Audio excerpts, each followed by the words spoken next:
আসসালামু আলাইকুম গাইস। এই যে দেখেন, এখানে আছে আমার এই খাঁচার মধ্যে আজকে আমি আমার পাখিগুলা আপনাদেরকে দেখাবো। এই খাঁচার মধ্যে আছে হলুদ পাখি একটা আর হলুদ সবুজের মিক্স করা একটা পাখি আছে। আর পাখির খাবার এই যে পানির বোতল, আর এটা হচ্ছে ক্যালসিয়াম পাখির, এটাকে চকলেট বলা হয়। আর এখানে আছে এই খাঁচাতে আছে 5টা পাখি। এই যে দেখতে পাচ্ছেন, একটা পাখি ডিম পেড়েছে। এই যে আরেকটা পাতিল আছে, এখানে পাতিল বলতে কি পাখির ঘর।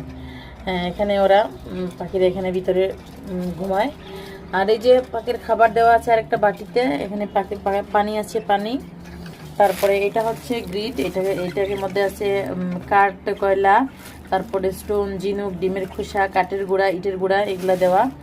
আর এই যে দেখেন, এটাতে আছে আপনার পাখির বিভিন্ন ধরনের বীজ, ফুলের বীজ, ধান টান, এগুলো সব কিছু। এই ভিডিওটা যদি ভালো লেগে থাকে লাইক কমেন্ট শেয়ার করে দিবেন। বাই।